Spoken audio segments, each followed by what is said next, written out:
नमस्कार सभी साथियों को स्वागत करता हूं सबका इस यूट्यूब चैनल पर जिसका नाम है स्टडी विद पीएन लोधा। साथियों, यहां पर संपूर्ण जानकारी डॉक्यूमेंट वेरिफिकेशन के संबंध में बताने वाला हूं।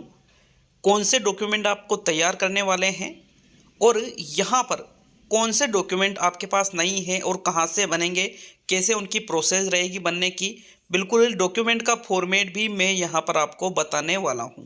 तो बहुत ही नॉलेजेबल वीडियो होने वाला है। जिनके भी 110 प्लस नंबर है, ये डॉक्यूमेंट आप सभी तैयार जरूर करवा लें। कब किसकी कहाँ ज़रूरत पड़ेगी, सारी जानकारी इस वीडियो के माध्यम से देने वाला हूँ, क्योंकि मैंने खुद ने डॉक्यूमेंट वेरिफिकेशन करवाए थे और उन्हीं के माध्यम से जो ज्वाइनिंग हुई थी। तो इस संदर्भ में ही ये सारी जानकारी आपको इस वीडियो के माध्यम से मिल जाएगी साथियों। अच्छा, एक और चीज़ है कि कट ऑफ जो जाती है 110 प्लस, इसलिए क्योंकि अलग अलग कैटेगरी में अलग अलग कट ऑफ जाएगी। तो खैर, कट ऑफ तो अभी आई नहीं, कट ऑफ जब आ जाएगी तो उसके बाद में थोड़ी दिक्कत आ सकती है डॉक्यूमेंट अगर आपके पास नहीं होंगे तो, इसलिए अभी से ये चीज़ें आपके पास होना जरूरी है साथियों। तो चलिए वीडियो को शुरू करते हैं मित्रों। क्या क्या चीज़ें कहाँ से बनेगी, किस प्रकार से आपको कितने सेट बनवाने हैं डॉक्यूमेंट के, कितने फाइलें आपके पास होनी चाहिए, सारी चीज़ें यहाँ पर मैं बताने वाला हूँ। तो चलिए शुरू करते हैं इस वीडियो। देखिए, सबसे पहले आपको ऊपर ऊपर ये पेज आपको लगाना है आवेदन पत्र के साथ संलग्नों की सूची। यहाँ पर 2018 लेवल प्रथम, लेवल द्वितीय की भी बताऊंगा साथियों, ठीक है। द्वितीय के भी साथ में लेवल 1 लेवल 2 दोनों के लिए साथ साथ बताता जाऊंगा। तो यहाँ पर सबसे पहले इन्होंने मूल आवेदन, अब मूल आवेदन कहाँ से मिलेगा, कैसे मिलेगा, सारी चीज़ें आपको इस वीडियो में मिल जाएगी।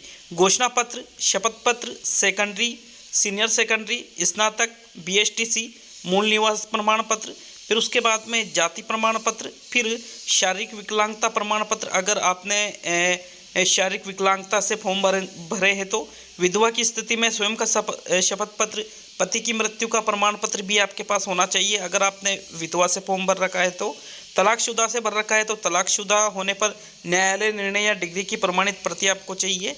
किसी भी प्रतियोगी पात्रता परीक्षा में वंचित किए जाने या नहीं किए जाने संबंधी स्व घोषणा पत्र कर देना होगा। विवाह पंजीयन प्रमाण पत्र देना होगा यदि आपने विवाह किया हुआ है तो। उत्कृष्ट खिलाड़ी से फॉर्म भर रखा है तो उसके लिए प्रमाण पत्र देना होगा राष्ट्रीय या अंतर्राष्ट्रीय स्तर का। भूतपूर्व सैनिक से फॉर्म भर रखा है तो उसे सक्षम स्तर से जारी दस्तावेज आपके पास होने चाहिए। संतान संबंधी शपथ पत्र, विवाह के समय दहेज स्वीकार करने या नहीं करने संबंधी स्व घोषणा, पहचान संबंधी दस्तावेज की स्व प्रमाणित प्रति। 8 रीट 2011-12 ये तो अब रद्द हो चुके हैं, रीट 2015 भी रद्द हो चुकी है। मतलब इनके जो प्रमाण पत्र है वो अयोग्य हो, 17 का भी नहीं, आपको यहाँ पर ओनली 2021 का प्रमाण पत्र ही लगाना है। धूम्रपान नहीं करने संबंधी स्व घोषणा पत्र, अन्य भी कोई दस्तावेज और चरित्र प्रमाण पत्र यहाँ पर 23वें नंबर पर। तो ये सारी चीज़ें मैं आपको यहाँ बताने वाला हूँ इस प्रकार से। सबसे पहले तो ये जो पेज आपको दिख रहा है इस प्रकार का पेज आएगा, जिसकी कॉपी आपको देखो 3 सेट बनाने हैं। कितने सेट? 3 सेट कन्फर्म बनवाने ही पड़ेंगे आपको। किस प्रकार से सेट भरेंगे आपके, तो देखो सबसे पहले यहाँ पे आएगा आपके पास इस प्रकार से, ये आपके एक विज्ञप्ति निकलेगी जिसमें आपको फॉर्म भरना पड़ेगा। अभी एक और विज्ञप्ति निकलेगी, अभी ये परीक्षा हुई है, अब एक विज्ञप्ति निकलेगी साथियों। उस विज्ञप्ति में क्या होगा, आपको फॉर्म भरना पड़ेगा रीट के अंकों के आधार पर। तो यहाँ पर आप रीट के अंकों के आधार पर फॉर्म भर दीजिए, टीएसपी नॉन टीएसपी जिस किसी में भी है। सारी जानकारी यहाँ पर आपका नाम, माता पिता का नाम, डेट ऑफ बर्थ, रीट में कितने नंबर, वैवाहिक स्थिति क्या है, मैरिड है अनमैरिड है, यहाँ पर आपका धर्म क्या है, विशेष विकलांग श्रेणी वगैरह सारी चीज़ें, तो पोस्ट वगैरह, आपका शहर गांव, सारी चीज़ें आपको इसमें भरनी पड़ेगी। फिर इसके बाद में आपने सब कुछ भर लिया, फिर आपकी जो शैक्षिक योग्यता है जैसे 10वीं में 12वीं में, फिर इसके बाद एसटीसी या फिर बीए बीएड आपने जो भी कर रखा है, सारी चीज़ें आपको लेवल 1 में भी लेवल 2 में सेम टू सेम चीज़ें हो जाएगी साथियों, ठीक है। अगर लेवल 1 से भर रखा है तो सेकेंडरी, सीनियर सेकेंडरी, डिप्लोमा मतलब डीएलएड या एसटीसी की जानकारी। अगर लेवल 2 से आप फॉर्म भरोगे तो सेकेंडरी, सीनियर सेकेंडरी, बीए मतलब ग्रेजुएशन, फिर उसके बाद में बीएड की सारी जानकारी यहाँ पर, आपके रोल नंबर वगैरह, आपके कितने नंबर आए, कितने % बने, सारी चीज़ें आपको यहाँ भरनी पड़ेगी। कौन सा आपका जैसे मान लीजिए कौन से बोर्ड से आपने ये चीज़ें की है। उसके बाद में आपको यहाँ पर डिस्ट्रिक्ट भरने पड़ेंगे साथियों कि आप कौन सा डिस्ट्रिक्ट चॉइस करना, आपको कौन सा डिस्ट्रिक्ट चॉइस करना है। तो सारे डिस्ट्रिक्ट आपको यहाँ पर भराई में आ जाएंगे। तो डिस्ट्रिक्ट भरने के बाद में अगला जो पेज रहेगा उसमें अगले पेज में यहाँ पर देखिएगा इस प्रकार का ये पेज रहेगा। आपको यहाँ पर खुद का नाम से प्रमाणित इसको करना पड़ेगा।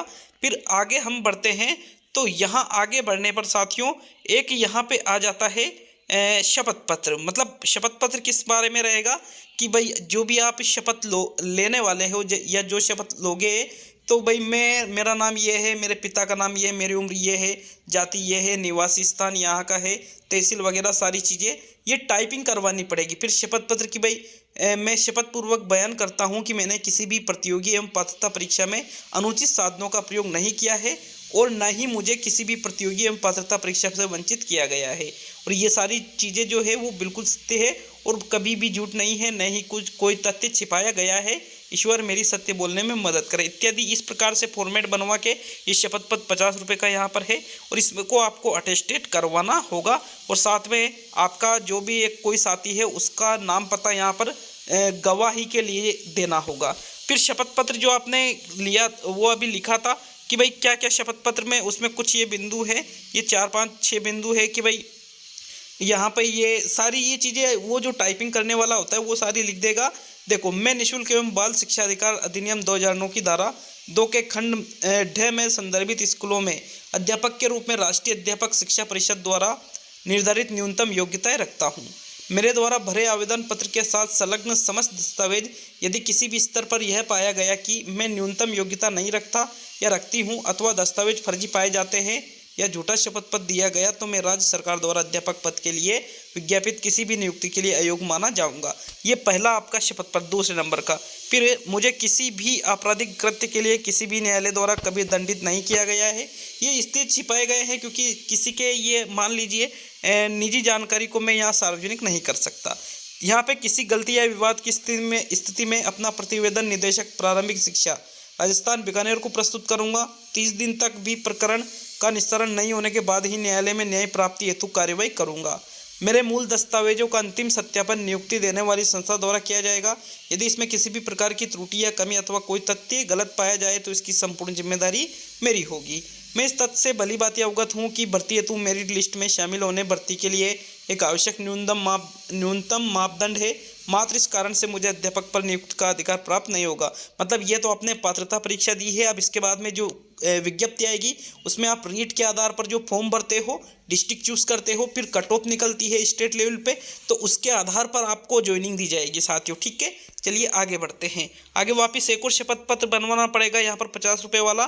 फिर वही आपका नाम वगैरह, जाति, उम्र, पिता का नाम, जाति, निवासी स्थान वगैरह वगैरह सारी चीज़ें करके यह है कि मैं धूम्रपान नहीं करता हूं तथा भविष्य में भी धूम्रपान नहीं करूंगा।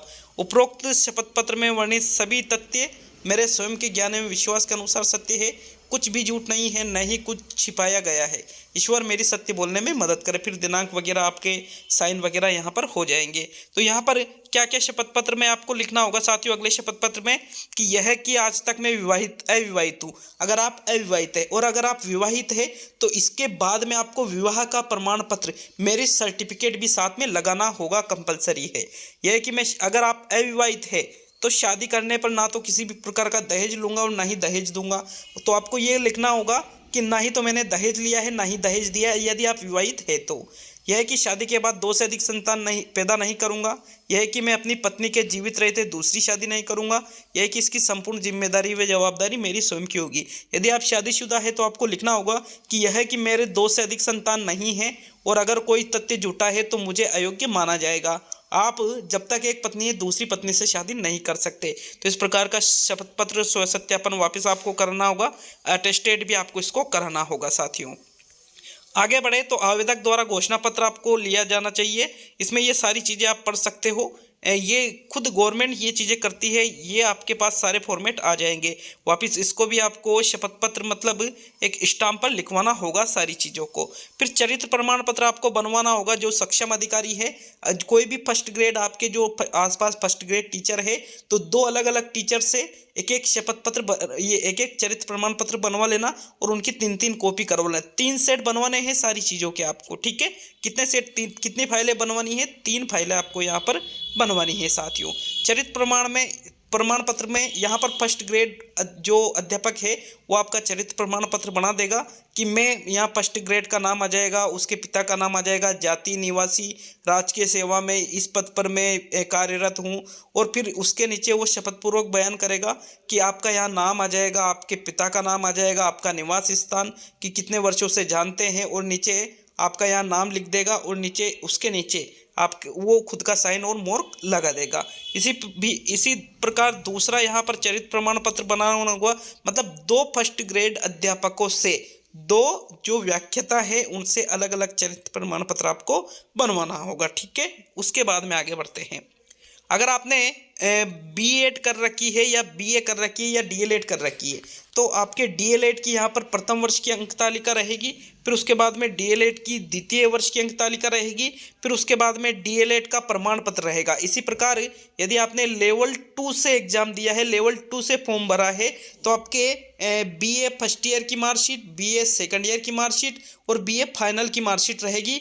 और उसके बाद में आपके जो बीएड वगैरह है, आप जो बीएड करोगे बीएड फर्स्ट ईयर की मार्कशीट लगेगी, बीएड सेकंड ईयर की मार्कशीट लगेगी और बीएड का भी प्रमाण पत्र भी लगेगा साथियों, ठीक है। उसके बाद में आगे बढ़े तो स्काउट गाइड यदि आपके करवाया गया है तो स्काउट गाइड का प्रमाण पत्र आपको मिला होगा। स्काउट राजस्थान राज्य भारत स्काउट व गाइड्स स्काउट गाइडर प्रशिक्षण शिविर, यहाँ प्रमाण पत्र हमको देते हैं। कॉलेज में आपको ये चीज़ मिल जाएगी तो कॉलेज से इसको आपको ले लेना है अगर नहीं ले रखा है तो। आगे बढ़ते हैं। स्काउट गाइड नहीं कर रखा है तो कोई दिक्कत नहीं है, जैसे बीएड वाले नहीं करते हैं तो उनके कोई दिक्कत नहीं है, एसटीसी वाले करते हैं तो आपको लाना पड़ेगा। फिर यहाँ स्थानांतरण नहीं है, ओनली चरित्र प्रमाण पत्र जिस कॉलेज से आपने बीएसटीसी या बीएड किया है वहाँ से आपको चरित्र प्रमाण पत्र बना के दिया जाएगा कि भाई प्रमाणित किया जाएगा कि जो इनका चरित्र है शैक्षणिक सत्र में वो उत्तम पाया गया, यहाँ उत्तम लिखा हुआ है, ठीक है, उत्तम पाया गया है, यहाँ से यहाँ तक इन्होंने हमारे कॉलेज में प्रशिक्षण लिया है, सारी चीज़ें इसमें चरित्र प्रमाण पत्र में रहेगी। इसके बाद में प्रवेश तिथि सुनिश्चितकरण प्रमाण पत्र, मतलब किस तिथि को आपने डीएलएड या जिसको हम बीएसटीसी भी कहते हैं इसमें, या फिर जो बीएड आपने किया हुआ है उसमें किस तिथि को आपने प्रवेश लिया है, इसको आपको ये चीज़ कहाँ मिलेगी, आपको जहाँ से आपने एसटीसी की है या फिर जहाँ से आपने बीएड किया हुआ है वहाँ पर आपको कॉलेज वाले इसको लिख के देंगे साथियों कि इस तिथि से इन्होंने प्रवेश लिया था, तो प्रवेशांक लिखेंगे, प्रवेश तिथि लिखेंगे, सत्र लिखेंगे, रिलीव तिथि भी लिखेंगे, सारी चीज़ें यहाँ पर आपको लिख के देंगे। और कौन लिख के देगा? ये कॉलेज वाले लिख के देंगे, जो भी जिस कॉलेज से भी आपने एसटीसी या बीएड किया हुआ है। उसके बाद में अगर हम आगे बढ़े तो आपके यहाँ पर रीट का जो सर्टिफिकेट आपको अभी 10 नवंबर के बाद में मिल जाएगा, तो उस सर्टिफिकेट को भी लगाना पड़ेगा। ओरिजिनल चीज़ें हैं ये सारी। माध्यमिक शिक्षा बोर्ड राजस्थान अजमेर इस प्रकार का आप कहिए तो 17 का है, 2021 का सर्टिफिकेट आएगा जिसमें आपने जिस भी लेवल से फॉर्म भर रखा है, जिस लेवल से भी एग्जाम दिया हुआ है रीट का, और थर्ड ग्रेड में जिस लेवल से फॉर्म भर रखा है, तो जैसे इन्होंने प्रथम लेवल से दिया था 150 में से 112 नंबर 2018 में थे, इनके 74.67% बनी थी। इन्होंने लेवल 2 का नहीं दिया था इसलिए नॉट अवेलेबल। तो ये सारी चीज़ें, ये रीट का प्रमाण पत्र आपको ओरिजिनल लगाना होगा फाइल में। आगे हम बढ़े तो आगे फिर यहाँ पर आपको मूल निवास प्रमाण पत्र बनवाना होगा, जो कि आपके पास बना होना चाहिए। तो मूल निवास प्रमाण पत्र में तो कुछ चीज़ें बताने की ज़रूरत नहीं है, सभी जानते हो। मूल निवास के बाद में आपको जाति प्रमाण पत्र भी लेना होगा साथियों। जो जाति प्रमाण पत्र है, देखिए राज्य के अन्य पिछड़े वर्ग का प्रमाण पत्र, जिस भी जाति में आप आते हो, जैसे यहाँ ये अन्य पिछड़े वर्ग में आते हैं तो इनके इसका बना हुआ है। अगर आप किसी अन्य वर्ग में आते हो तो आपको उसका बनवाना होगा जाति प्रमाण पत्र। एक और चीज़ है, यदि आप जनरल कैटेगरी के हो तो आपको जनरल जाति प्रमाण पत्र या कास्ट सर्टिफिकेट की ज़रूरत नहीं है, क्योंकि जनरल कैटेगरी में क्या होता है, कोई जाति नहीं चाहिए। जैसे आप मान लीजिए आप ओबीसी से है और आप जनरल कैटेगरी से फाइट करते हो रीट को, तो फिर भी आपको जाति प्रमाण पत्र की ज़रूरत नहीं है। चाहे आप एससी कैटेगरी से हो, चाहे एससी कैटेगरी से हो साथियों, चाहे एसटी कैटेगरी से हो, चाहे ओबीसी से हो, चाहे जनरल से हो, चाहे कोई सी भी कैटेगरी, अगर आपकी कट ऑफ में जो जनरल की परसेंट गई है उससे उसके बराबर या उससे अधिक नंबर है तो आपको कास्ट सर्टिफिकेट की ज़रूरत नहीं है। कास्ट सर्टिफिकेट की ज़रूरत कहाँ पड़ेगी? जब आपको आरक्षण से नौकरी मिलती है, ठीक है, जो आपका आरक्षण आपकी जाति को दिया जा रहा है वहीं से आप नौकरी प्राप्त करते हो तो फिर आपको कास्ट सर्टिफिकेट की 100% ज़रूरत होगी। उसके बाद में आपके देखिए यहाँ पर 12th की मार्कशीट जो है वो 12th की मार्कशीट आपके पास होना चाहिए जो प्रमाण पत्र वाली हो, ठीक है। यहाँ पर देखिए प्रमाण पत्र अंक तालिका सहित, कोई अगर पहले वाला है, पहले क्या होता था प्रमाण पत्र अलग आता था, अंक तालिका अलग आती थी, लेकिन अब प्रमाण पत्र और अंक तालिका दोनों साथ साथ आते हैं। तो अब वालों को तो ओनली 12th की मार्कशीट चाहिए, लेकिन जैसे 2004-5 वाले हैं, मतलब जो पहले वाले हैं जिसमें सिर्फ अंक तालिकाएं थी तो उनके लिए प्रमाण पत्र अलग से लाना होगा। इसी प्रकार आपके 10वीं की भी मार्कशीट प्रमाण पत्र अंक तालिका सहित होना चाहिए। यहाँ पर देखिए प्रमाण पत्र अंक तालिका सहित ये लिखा हुआ है, एक सेकंड थोड़ा यहाँ मिस्टेक हो रहा है, प्रमाण पत्र अंक तालिका सहित। तो 10वीं की मार्कशीट भी होगी, 12वीं की मार्कशीट भी होगी, बीए की मार्कशीटें होगी, बीएड की मार्कशीट, अगर एसटीसी से है तो डीएलएड की मार्कशीट और डीएलएड का प्रमाण पत्र अलग से मिलेगा, बीएड की मार्कशीट, बीएड का प्रमाण पत्र अलग से। फिर इसके बाद में आपको आपकी एक आईडी होती है जैसे आधार कार्ड वगैरह, जैसे इन्होंने अपनी वोटर आईडी यहाँ पर लगाई हुई है तो आप आधार कार्ड वगैरह भी यहाँ लगा सकते हो। और सबसे बाद में अगर हम बात करें तो ये कार्यालय पुलिस अधीक्षक जिला, जो भी जिस भी जिले से आपको पुलिस सत्यापन प्रमाण पत्र, ये साथियों एक निश्चित अवधि तक रहता है कि इस डेट से लेकर के इस डेट तक ये चलेगा। आपका एड्रेस यहाँ पर है, आपका नाम, पिता का नाम, आपकी आयु, आप कहाँ के निवासी हो, आपका यहाँ पर फोटो लगा होगा। ऑनलाइन ये होता है, थाने में जाकर आप इसको बनवा सकते हो, थाने में जाकर जानकारी ले लीजिएगा और उसके बाद में ई मित्र से आवेदन कर लीजिएगा साथियों, ठीक है। तो इस प्रकार ये सारी चीज़ें आपके पास होना ही चाहिए। और इसके अलावा जैसे आपकी विवाह प्रमाण पत्र वाली बात है तो आप यदि विवाहित है तो विवाह प्रमाण पत्र आपके पास होना चाहिए, यदि आप विधवा परित्यक्ता है तो उसका प्रमाण पत्र आपके पास होना चाहिए साथियों। भूतपूर्व सैनिक है या विकलांग है, किस कैटेगरी से आपने फॉर्म भर रखा है तो उसका प्रमाण पत्र आपके होना चाहिए। तो मुझे आशा ही नहीं पूरा विश्वास है कि आपको ये वीडियो अच्छा लगा होगा। अगर वीडियो अच्छा लगे तो एक लाइक जरूर कीजिए और नीचे कमेंट करके हमें बताइए कि आपको वीडियो कैसा लगा, ठीक है। मिलते हैं अब अगली वीडियो में इसी प्रकार की अगर और अच्छी जानकारी आप चाहते हो तो बिल्कुल चैनल को सब्सक्राइब करके बेल आइकन जरूर चालू कीजिए साथियों, क्योंकि आपके पास ऐसे ही इंफॉर्मेटिव वीडियो हम लाते रहेंगे और ये वीडियो जल्द ही आपके पास आ जाए, इसलिए ये चीज़ें आपको करनी है, सब्सक्राइब और बेल आइकन को ऑन, ठीक है। तो मिलते हैं अगले वीडियो में। बहुत बहुत धन्यवाद वीडियो को पूरा देखने के लिए।